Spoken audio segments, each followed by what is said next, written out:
Happy Christmas, यीशु साहब, praise the Lord. Christmas खुशी का समय होता है, आनंद का समय होता है, इसलिए हैप्पी क्रिसमस कहा जाता है। हैप्पी मोमेंट होता है। मैरी क्रिसमस इसलिए भी कहा जाता है क्योंकि ये जो क्रिसमस है यीशु का जन्मदिन है। परमेश्वर की ओर से यीशु मसीह को मनुष्य के लिए गिफ्ट स्वरूप दिया, जिसे हम आज का वचन यशायाह 9 अध्याय उसका 6 और 7 पद में देखते हैं। यहाँ पर साफ साफ कहता है क्योंकि वो बालक उत्पन्न हुआ, उसे हमारे लिए दिया गया। यहाँ साफ साफ कहता है परमेश्वर की ओर से मनुष्य के लिए गिफ्ट है। जब गिफ्ट मिलता है हम तब खुशी मनाते हैं। कब ओपन करें, देखें कि उसमें क्या है, लोग देखना चाहते हैं, इसलिए खुशी का अवसर है। यह खुशी का संदेश परमेश्वर अपने स्वर्गदूतों के माध्यम से गडरिये जो रात के समय में भेड़ों का पहरा दे रहे थे मैदान में, उनके जरिए से पहुंचाया। और ये सब लोगों के लिए है। लूका 2 अध्याय 10 पद में कहता है ये आनंद का समाचार है, सब लोगों के लिए होगा, ना केवल किसी जाति के लिए, किसी एक देश के लोगों के लिए, संसार के सारे लोगों के लिए। इसलिए आनंद का समय होता है। यहूदी लोगों में कोई भी व्यक्ति जो अपने परिवार में बेटा जन्म होता था आनंद मनाता था। उस समय में क्या किया जाता था, जैसे ही बेटा जन्म लेने का समय होता था गायक दलों को, गाने बजाने दलों को बुला लेता था। जैसे जन्म होता ये लोग गाने बजाने शुरू कर देते। लेकिन यीशु मसीह यहूदी जाति में से होने के बावजूद भी उसके लिए गाने वाले कोई नहीं थे, क्योंकि हम जानते हैं कि गलील के नासरत से वह नाम लिखवाने के लिए बैतलहम आया हुआ था और रात के समय में वहाँ पर कोई नहीं था जो कि उनका लिए गा सके। इसलिए परमेश्वर का स्वर्गदूतों का एक दल को परमेश्वर भेजता है और परमेश्वर के महिमा के निमित्त वे लोग गीतों को गाते हैं और गीत को गाने के साथ ही वे लोग वापस चले जाते हैं। लेकिन गडरियों को, जो लोग साधारण सा लोग थे, समाज में उनका अच्छे नाम नहीं था, वे लोग निचले वर्ग के लोग होते थे, लेकिन उनको ये संदेश दिया गया और ये संदेश सुनने के बाद चुप नहीं रहे। तुरंत वे लोग यीशु का दर्शन करने को ये लोग मन बना लेते हैं। आज भी यदि संदेश है संसार के सारे लोगों के लिए, आपके मेरे लिए भी, हम भी यीशु के करीब आने के लिए तत्पर हो जाएं। हम आनाकानी ना करें, हम देरी ना करें। जैसे उनको समाचार मिला अपने भेड़ों को छोड़कर यीशु का दर्शन करने के लिए चले जाते हैं। आज भी मौका आपके मेरे लिए, हम भी प्रभु के पास आएँ। दूसरी विशेष बात हम क्या देखते हैं, जो कुछ उन्होंने संदेश सुना था स्वर्गदूतों के द्वारा से, सब कुछ यूसुफ, मरियम और वहाँ जमा हुए लोगों को सुना डाला। यानी कि जन्म का संदेश को अपने तक सीमित उन्होंने नहीं रखा। आज भी आपके मेरे पास में जन्म का संदेश है, इसे लोगों तक प्रकट करना है, चाहे वचन के माध्यम से, गीतों के माध्यम से, चाहे उपहार भेंट के माध्यम से, जो कुछ भी हो, हमारा कर्तव्य ये है। तीसरी विशेष बात जो इनके जीवन से हम क्या देखते हैं, वे लोग परमेश्वर की महिमा स्तुति करते हुए अपने घरों को लौट जाते हैं। परमेश्वर की स्तुति महिमा करना जन्मदिन के अवसर पर मनुष्य का कर्तव्य, जो उसके लिए खुश मनाता है, उस पर विश्वास करता है। आज आपको मुझे भी आनंद मनाना, उसके महिमा करना, स्तुति करना, धन्यवाद करना आपका मेरा कर्तव्य, जैसे कि यहाँ गडरियों ने किया। ऐसे ही हम देखने पाते हैं ज्योतिषी लोग जब आते हैं यीशु की खोज में, यीशु के पास पहुँचने के बाद में जब उसे दंडवत करते हैं, उससे आराधना करते हैं, उसके सामने झुकते हैं, पहली बात को हम देखने पाते हैं। आज भी हम प्रभु के सामने आना है, दंडवत करना है, उसके झुकना है, प्रार्थना करना, आराधना करना है, स्तुति महिमा प्रशंसा करना है। दूसरी बात उन्होंने क्या किया, भेंट उनको दिया, सोना, लोबान और गंधराज। आज आपको मुझसे क्या मांगता है हम नहीं जानते, परंतु अपने हृदय को देना बहुत ही जरूरी है प्रभु को। जो कुछ भी हम देखने पाते हैं, आज का वचन का शीर्षक मैंने रख दिया यीशु बालक का जन्म। यीशु बालक का जन्म, इसके अंतर्गत में 3 पॉइंट पर हम चर्चा करेंगे। सबसे पहला हम देखेंगे 66वें पद में ही देखेंगे कि हमारे लिए ही एक बालक उत्पन्न हुआ कहता है, इसलिए मैंने रख दिया है यीशु बालक का उत्पन्न होना, या यीशु बालक का परमेश्वर के द्वारा उपहार के रूप में देखने पाते हैं। परमेश्वर का उपहार गिफ्ट के स्वरूप में हम देखने पाते हैं। साफ साफ यहाँ कहा दिया है परमेश्वर अपने बेटा को हम सबों के लिए उपहार स्वरूप दिया। आजकल तो हम लोगों को पैसा आकार में उपहार देते हैं, चीज़ वस्तु के आकार में, कपड़े के आकार में, कई लोग बहुत दामी सब उपहार देते हैं, हम लोग अपने हैसियत के हिसाब दे देते हैं। लेकिन यहाँ पर परमेश्वर का गिफ्ट देने का तरीका अपना बेटा को ही, जीवित बेटा को ही आपके मेरे लिए देता है। मैंने देख रहा था कि गिफ्ट लोगों का, धनी धनी लोग कैसा लोगों को गिफ्ट देते हैं। हमारे देश का एक धनवान व्यक्ति का नाम सब कोई जानते हैं, मुकेश अंबानी, अपने पत्नी का जब बर्थडे मना रहा था, 1 साल क्या किया, उन्होंने प्राइवेट जेट उनको गिफ्ट स्वरूप दिया, जिसका दाम है 240 करोड़ रुपया। जो कुछ भी है अपना हैसियत से लोग देते, लेकिन यहाँ तो बात है अपना बेटा कोई आपके मेरे लिए। वो जानता था कि जिस गिफ्ट को हम देते हैं जिस व्यक्ति को, उसका उपयोग किस प्रकार से होने वाला अनुमान लगा। यीशु को देने के पीछे उनको मालूम था कि क्यों उनको दिया जा रहा है, क्योंकि हम लोगों को ज़रूरत था, संसार को ज़रूरत था। संसार पाप से भर गया था, पाप के कारण से मृत्यु निश्चित था, हमें नाश होना निश्चित था, और उससे बचाने वाला कोई होना चाहिए। इसलिए यीशु मसीह को भेजता है और गिफ्ट स्वरूप हमारे बीच में आते हैं, और ये पाप रूपी अंधकार में ज्योति बनकर आ जाते हैं। जैसे कि यूहन्ना 8:12 में साफ सब यीशु मसीह स्वयं कहा, जगत की ज्योति मैं हूँ, यानी कि दुनिया के अंधकार के बीच में ज्योति बनकर यीशु मसीह आता है, ताकि अंधकार दूर हो सके, ज्योति के रूप में चमक सके। और इसी के स्वरूप में आप देखिए कुछ कुछ राज्य में ऐसा मनाते हैं, आग जलाना ये क्रिसमस के अवसर पर अनिवार्य माना जाता है। मैं अपना MTH का पढ़ाई नागालैंड में किया, वहाँ पर जो कॉलेज में पढ़ रहा था, उस कॉलेज में जब क्रिसमस गैदरिंग मनाया जाता था, अक्सर हम लोग क्या करते थे, आग के लिए लकड़ी सब जमा कर दिया जाता था, उसमें लकड़ी के अलावा तेल सब लगा दिया जाता था ताकि तुरंत से आग जले।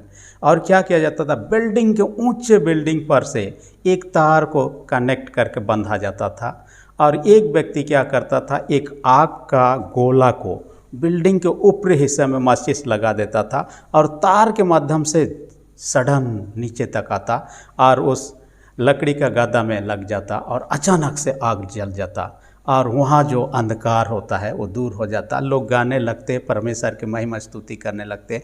वहाँ कुछ खाने पीने के चीज़ों को रखा जाता जिसको खाते, और जब ये लोग थक जाते तो कोल्ड ड्रिंक सब या दूसरा जैसे चाय कॉफ़ी सब होता उसको पीते। इस प्रकार का मनाने का उनका प्रथा है। ये आग की भेजने के पीछे यही है कि यीशु मसीह ज्योति बनकर आया, उसी प्रकार से उनको करने का कोशिश किया जाता जो भी है। लेकिन तब यीशु मसीह पाप के अंधकार बीच में ज्योति बनकर आया ताकि उसको दूर कर सके। दूसरी विशेष बात 6वें पद में देखते हैं, यीशु मसीह का 5 प्रकार का नाम। जो बालक उत्पन्न हुआ यीशु मसीह ही है, और उसका 5 प्रकार का नाम का चर्चा हम पाते हैं। पहली बात जो यहाँ पर आता है, अद्भुत कहता है, उसका नाम पहला नाम कहता है अद्भुत, यानी कि वंडरफुल। ऐसा अद्भुत जो है यीशु मसीह का जीवन से ही हम देख सकते हैं। देखिए कोई ऐसा संसार में नहीं है जिनके बारे में हजारों साल पहले से वो जन्म लेगा उसके बारे में बोला जाए, स्पष्ट रूप से बोला जाए कि कहाँ जन्मेगा, कैसे जन्मेगा, किससे जन्मेगा, सब चीज़ पहले से बोल दिया गया था। सिर्फ यीशु का जन्म लेना बाकी था, और ऐसा ही होता है, ये अद्भुत है। साथ ही यीशु का जीवन काल को देखिए, उन्होंने 37 से ज़्यादा आश्चर्य कर्मों को किया, और ऐसे आश्चर्य कर्म किया कि 4 दिन से कब्र में सड़ता हुआ व्यक्ति को भी उन्होंने जिंदा कर दिया। अब देखिएगा, यीशु का मरने के बाद भी जी उठना संसार के लोगों में ऐसा प्रार्थना नहीं है। यीशु मसीह का जीवन में देखिए, यीशु मसीह अब भी आश्चर्य कर्म लोगों के माध्यम से कर रहा है और दोबारा आने वाला है। उनका जीवन काल ही पूरा आश्चर्य से भरा हुआ था, इसलिए अद्भुत जो उसका नाम है इसे चरित्र करता है। ना केवल जीवन कर्म, हमारे बाइबल में जितने वर्णन है उतना ही आश्चर्य कर्म यीशु मसीह ने, ऐसी बात नहीं है। बहुत सारा आश्चर्य कर्म लिखा नहीं गया, लिखा जाता तो कहा जाता है इतने पुस्तक होता कि मुश्किल हो जाता। यहाँ तक कि हमारे पड़ोसी धर्म जो इस्लाम धर्म है, उनका धर्म ग्रंथ में यीशु मसीह के द्वारा किया गया आश्चर्य कर्मों का वर्णन हमें मिलता है। कहा जाता है कि वहाँ कई आश्चर्य कर्मों का वर्णन मिलता है। उनसे एक आश्चर्य कर्म ये भी है, जब यीशु मसीह मरियम के ये से जन्म लिया, कई लोग देखने लगे, सवाल उठाने लगे मरियम पर। ये उनका तो यूसुफ के साथ मंगनी हुआ है, शादी अब तक हुआ नहीं, कैसे यीशु को जन्म दिया बिना यूसुफ के, बिना पति के। तब यीशु मसीह की ओर मरियम देखती है और यीशु मसीह बोलना शुरू कर देता है, जबकि वो छोटा बच्चा है, और ऐसे जवाब देता है कि लोग चुप हो जाते हैं। कई सारे आश्चर्य कर्म उनके बारे में चर्चा मिलता है। जो भी रहा, वो कैसा है, क्या क्या आश्चर्य कर्म है, उस पर चर्चा करने की बात नहीं, परंतु उसका जीवन ही अद्भुत है। दूसरी विशेष बात हम यहाँ देखने पाते हैं, परामर्शदाता, युक्ति करने वाला लिखता है, अंग्रेजी में काउंसलर है परामर्शदाता। परामर्शदाता यानी लोगों को मार्गदर्शन करता है, लोगों का अगुवाई करता है, सलाह देता है, सुझाव देता है, अगुवाई मार्गदर्शन करता है। ऐसा ईश्वर है और अब भी कर रहा है पवित्र आत्मा के माध्यम से। इसलिए प्रभु को अपने हृदय में जगा दें, क्योंकि वो आना चाहता है ताकि हर दिन आपका मेरा मार्गदर्शन कर सके, अगुवाई कर सके, संभाल सके हमें, सलाह सुझाव दे सके। तीसरी नाम जो उसका यहाँ पर देखता है पराक्रमी परमेश्वर, यानी कि ऐसा ईश्वर है जो शक्तिमान है, कोई भी चीज़ से हारने वाला नहीं है।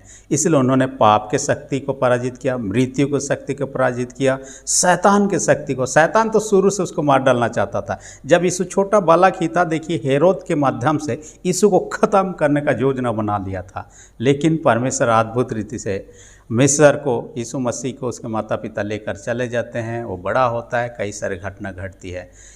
हम देखने पाते हैं मृत्यु को हराने वाला कोई भी इंसान नहीं है, यीशु मसीह स्वयं है। इसलिए हम उस पर यदि विश्वास करें, हम भी अमरता को प्राप्त करेंगे यीशु के कारण से। यीशु के कारण से उस राज में जहाँ पर कोई नहीं मरने वाला है, वहाँ उनको जगा दिया जाएगा। चौथी बात क्या कहता है? आनंद काल का पिता। आनंद काल कहने से जिसका अंत नहीं है वो आनंद कहा जाता है। यानी यीशु मसीह सृष्टि के समय से था, अब भी है, आने वाले समय भी रहेंगे। वो पहले से सृष्टि को संभाल रहे थे। सृष्टि में जितने प्राणी हैं, आप और हम सभी लोगों को आने वाले दिन में संभालेंगे, और यीशु का दूसरा आगमन भी होना है, और अनंत काल तक स्वर्ग राज में रहेंगे। और जितने विश्वासी हैं उस पर विश्वास के द्वारा जुड़े रहेंगे, वे लोग वहाँ पर रहेंगे। इसलिए कहता है आनंद काल का पिता। और पिता होने के नाते अपने संतानों की देखभाल करना, उनकी ज़रूरतों को पूरा करना, शुद्धि लेना, रक्षा करना, ये हर दिन के जीवन में करते रहता है पवित्र आत्मा के माध्यम से। पांचवी नाम जो यहाँ पर कहता है शांति का राजकुमार। दुनिया में जो शांति है, इस प्रकार की शांति नहीं। सांसारिक शांति को स्थापित करने के कई लोग प्रयत्न किया। हमने बीते वीडियो से भी चर्चा किया है कि कैसे लोग नोबेल शांति पुरस्कार पाने वाले लोग हुए, काम किए, लेकिन अब तक सफल नहीं हुए। लेकिन यीशु मसीह सच्चा शांति देने वाला है। आज अंदर से जो होगा, संसार ऐसा दे नहीं सकता। फिलिपी 4 उसका 7 पद में साफ साफ कहता है ऐसा शांति देने वाला है। और वह मैं तुम्हें शांति दिए जाता हूँ, यीशु मसीह स्वयं कहा, इसलिए कि यूहन्ना 14 उसका 27 पद में ऐसा ही कहा है। और इस कारण से उस शांतिदाता को हम अपने दिल में, अपने जीवन में जगा दें। तीसरा पॉइंट जिस पर हम चर्चा करेंगे, उसकी प्रभुता सर्वदा बढ़ती जाएगी, यानी उसका राज जो है बढ़ते ही रहेगा। देखिए यीशु मसीह का चेले लोग कितने थे? 12 थे। उसी समय से यीशु मसीह के चेलों को ख़त्म करने का कोशिश किया गया, लेकिन हुआ नहीं। आप देखिएगा 12 से 70 चेले हो जाते हैं, उससे 120 हो जाते हैं, उससे बढ़ते जाते हैं। आज संसार में सबसे ज़्यादा मसीही विश्वासी लोगों का समूह है। उसके बाद दूसरे नंबर पर इस्लाम को मानने वाले। और इसलिए नहीं कि हम अपने ढंग से प्रयास करें, ये परमेश्वर की योजना है, उसे हम रोक नहीं सकते। दिनों दिन परमेश्वर का राज जो है, जो यीशु को ग्रहण कर लेते हैं, उनका जीवन परमेश्वर का राज की शुरुआत हो जाता है। इसलिए परमेश्वर का राज धीरे धीरे बढ़ते ही जाएगा, कम नहीं होगा। चाहे जितना भी सांसारिक कोशिश क्यों ना किया जाए, कुचल डालने का कोशिश, ये संभव नहीं है। इसलिए बढ़ते ही जाना। जैसे जीवित प्राणी लोग क्या होते हैं, 1 साल होने के बढ़ जाते हैं, 2 साल होने के बढ़ जाते हैं। कोई पेड़ पौधा को देखिए, आज जितना है 1 साल के बाद बढ़ जाए, 2 साल के बाद बढ़ जाए, 5 साल के बढ़ जाता है। वैसा ही है परमेश्वर का राज, तीनों प्रतिदिन बढ़ते ही जाएगा, ये कभी ख़त्म नहीं। हम चीज़ वस्तुओं को देंगे, ख़त्म हो जाएगा। हम तारों को देखते हैं रात में, ये भी बूढ़ा हो जाते हैं, ख़त्म हो जाते हैं। सूरज भी ख़त्म होने वाला है। इस कारण से देखिएगा नकली सूरज भी लोग बनाने लगे। चाइना तो बना भी लिया, इस्तेमाल भी करना शुरू कर दिया नकली सूरज से एनर्जी लेकर। हालांकि जो कुछ भी है उनका अपना ये है, लेकिन तब उस राज में हम यदि रहेंगे, हम भी कभी ख़त्म नहीं होंगे, हम भी अमरता को प्राप्त कर लेंगे। लेकिन उस राज में रहने के लिए, जैसे किसी देश में रहते हैं, उस देश का नियम को पालन करना होता है। परमेश्वर के राज में बने, परमेश्वर के नियमों के अधीन में रहना है, चलना है, आगे बढ़ना है, परमेश्वर के साथ जुड़े रहना है। जैसे मैं एक घटना के बारे में पढ़ रहा था, आप यदि चाइना में रहना चाहते हैं, चाइना में दाढ़ी मेंचा रखना अलाउ नहीं है।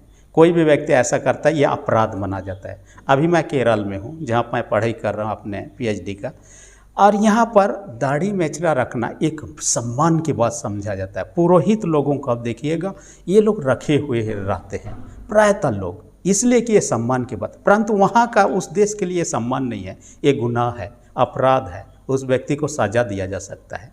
इसी प्रकार का हम परमेश्वर के राज में रहते हैं तो परमेश्वर के राज के अनुसार चलना, उसके साथ जुड़े रहना, उसके प्रशंसा महिमा करना है। परमेश्वर का सामर्थ के द्वारा हम समर्थी हो जाएंगे। हम यहाँ पर देखते हैं पराक्रमी परमेश्वर जो कि कहता है, असल में क्राइस्ट जो जन्म है, क्राइस्ट का अंग्रेजी में 5-6 अक्षर होता है, CHRIST कहता है। सी से होता है क्राइस्ट, जो होता है क्राइस्ट का पहला सी से होता है क्लेंसिंग पावर, उसमें ऐसे शक्ति है जो हमारे पापों को शुद्ध करने की शक्ति है। एच से कहता है हीलिंग पावर, उसमें लोगों को चंगाई करने के लिए, चाहे शारीरिक मानसिक आत्मिक जो कुछ भी हो, चंगाई देने के लिए। आई से कहता है आइडेंटिफाइंग पावर, यानी कि लोगों क्या सोचते हैं, सबों के मान के अंदर की बातों को जानता है। लोग कैसा है, कैसा भक्ति कर रहे हैं, कैसा ईश्वर को आराधना कर रहे हैं, कैसे वे लोग दान पुण्य दे रहे हैं। उसके बाद कहता है एस से कहता है स्ट्रेंथनिंग पावर, लोगों को सामर्थ से भर देता है। आज जितने भी जो अद्भुत काम कर रहे हैं प्रभु के नाम से, वो अपने पावर के द्वारा नहीं, प्रभु के शक्ति के माध्यम से ही कर रहे हैं। उसके बाद कहता है टी से कहता है, और आर छूट गया था, आर से रेस्टोरिंग पावर, हमारे जैसे भी अवस्था है जीवन है उससे हमें पूर्व अवस्था या बेहतर जीवन दे सकता है प्रभु। आखिरी में आता है टी से कहता है ट्रांसफॉर्मिंग पावर, हमारे जीवन को बदलाहट लाने वाला ईश्वर है। इसलिए कई ऐसे लोगों को आप देखें जिनका जीवन पहले अलग था, लेकिन प्रभु में विश्वास करने उनके जीवन में अद्भुत परिवर्तन आ जाता है। चाहे हम लाजार को जीवन को देखें, सड़ते हुए 4 दिन का हो फिर भी पहले जैसे बना देता है, वैसा ईश्वर है। इसलिए आइए हम उस पर विश्वास करें, उसकी महिमा करें, उसके संदेशों को दूसरों तक फैलाएं। परमेश्वर का आशीष आपके साथ बना रहे, परमेश्वर सबों को आशीष दे, आमीन। प्रार्थना करें। सेनाओं के जीत पिता धन्यवाद देते हैं आज का संदेश जो सुनने वाले सभी छोटे बड़े सबों को स्वर्गीय आशीष से भर दे। सबों को पिता परमेश्वर क्रिसमस का आशीष प्रदान कर। जो लोग बीमार हैं उनको तेरे हाथ में रखते हैं, यीशु के नाम से चंगाई दे। जिनका विश्वास कम, जिनका विश्वास को दृढ़ मजबूत कर, प्रार्थना यीशु के नाम से मांगते हैं, आमीन। यदि अब तक मेरे चैनल को सब्सक्राइब नहीं किया, रेड बटन को प्रेस करके सब्सक्राइब कर दीजिए। वीडियो अच्छा लगे तो लाइक बटन को भी दबा दीजिए। धन्यवाद।